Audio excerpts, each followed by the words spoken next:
সকাল 6টার দিকে আমার বাড়ির উপর তলায় বাড়িটা রেখে দুতলা উপর তলার মধ্যে হঠাৎ বৈদ্যুতিক শর্টের কারণে আগুন দেখা যায়। ওখানে ছিল আমাদের প্রায় গৃহপালিত প্রায় 12টা ছাগল, তার মধ্যে 2-3টা বেঁচে থাকলেও বাকিগুলো মরে যায়, পুড়ে যায়।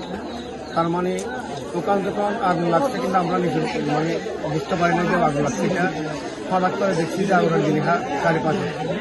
তখন আমরা এলাকাবাসীর সহযোগিতায় প্রথমে আমাদের সিংহাল হোসেন মোরওয়ারের যুবদলের বিএনপি সেক্রেটারি আসছে, উনি সহযোগিতা করছে, পাশাপাশি আমাদের সকলের মেম্বার সভা আসছে, সকলের একদম বলতে গেলে আপামর জারুমের সকলের সহযোগিতায় আমরা আমাদের যে আগুনের ইতিহাস যেটা আমাদের ক্ষতি হওয়ার আরো অনেক সম্ভাবনা বেড়েছিল, এই ক্ষতিটা শুধু দিতে পারছি। পাশাপাশি হচ্ছে আমি এলাকাবাসীর প্রতি কৃতজ্ঞ, ফায়ার সার্ভিসও আসছে, ওদের প্রতি কৃতজ্ঞ।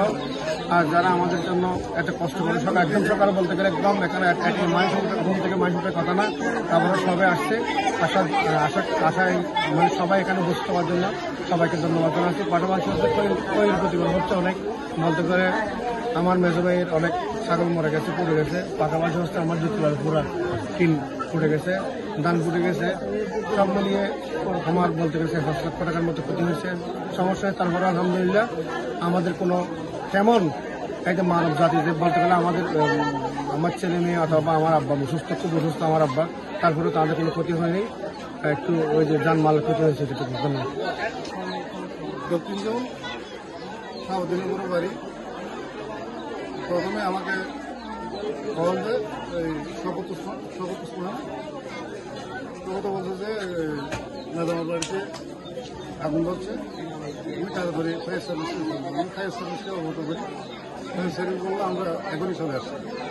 আবার আমি পানবাজার গেলাম, ওই প্রত্যেক চায়ের দোকান থেকে আমাদের স্থানীয় লোকজনকে অবগত করি। তারা আমার সাথে দৌড়ে চলে আসে আমি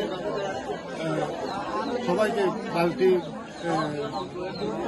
গড়া, এ জাতীয় এগুলো নিয়ে আগুন কোনো মতে আমরা এলাকাবাসী সহ সবাই মিলে আগুন নিয়ন্ত্রণ হবে। তখন ফায়ার সার্ভিস আসলো, ফায়ার সার্ভিস আসতে দেরি হলো, আগুন নিয়ন্ত্রণ হয়েছে। এটার জন্য এলাকাবাসীকে সবাইকে ধন্যবাদ জানাই।